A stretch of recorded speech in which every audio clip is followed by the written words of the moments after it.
but it's also part of the game. It's just continual, particularly for these large enterprise tech companies. You constantly make investments and you reassess on a constant basis. And Microsoft wasn't doing that just with Skype. There was also some news, and I don't think this has been officially confirmed by Microsoft. So there's some scuttlebutt going around the industry that people are picking this up, and maybe you have more insight on this. But basically, the word is that Microsoft has canceled a whole bunch of their data center leases, um, which is a little bit difficult to reconcile given that they've made these announcements of, I think, what, $85 billion in investments, and yet, right, and this sort of balancing act. So I just think it's some interesting news to hear that Microsoft is going down this road. Yeah, so rumors has it from a TD Bank note. They're saying TD Bank said that they were checking with their data center sources and seeing that Microsoft has been pulling back on existing data center leases and in converting commitments into leases on the data side. And this is no doubt associated with the recent findings that we're able to do a bunch of AI testing and training much more cheaply and with less power than previously thought with the DeepSeek announcement and related announcements from China. So Microsoft is now saying we're not going to spend quite as much on data center work at the same time that OpenAI is chasing for more data center power and going to SoftBank. I think Microsoft basically said we are tired of paying for all this extra data center capacity that we don't think we actually need to move the ball forward as we're trying to productize AI at this point.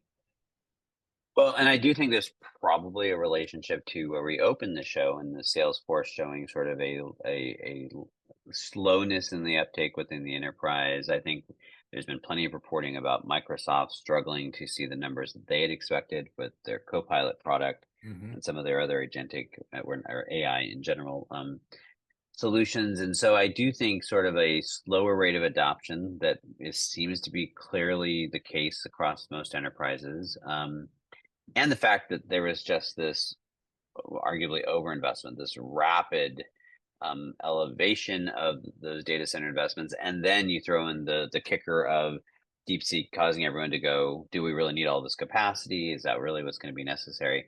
So, and again, all this is a rumor; it may all not even be true. So, who knows? But it is an interesting statement. And again, it's sort of I compare this to the fact that Nvidia just had their latest number and they blew the doors off their earnings Mm-hmm. and their profit and their revenue again, staggeringly high. They're reducing their projections, their guidance for the next quarter a little bit, but still shockingly high considering how much they're already selling. And so you put all together, and you end up with a big giant question mark, right? It's just really, really difficult to understand where this is all playing. So I don't, again, if I put my CIO hat on, does any of this matter?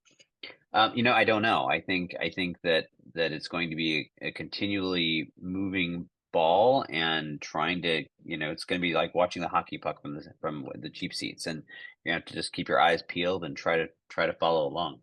Yeah, I think the biggest challenge is that anytime you're investing in a data center, that is like piloting an ocean liner, right? It's a 5 to 10 year process. You can't just open up a data center in a month and get going and be ready to go. And I think CIOs have to keep this in mind that the guide rails around AI data centers are still in flux, and don't just be careful and don't throw all your money into capex. Even if you're a large enterprise who is betting heavily on AI, there's still a little bit of conservative nature you should put into that investment.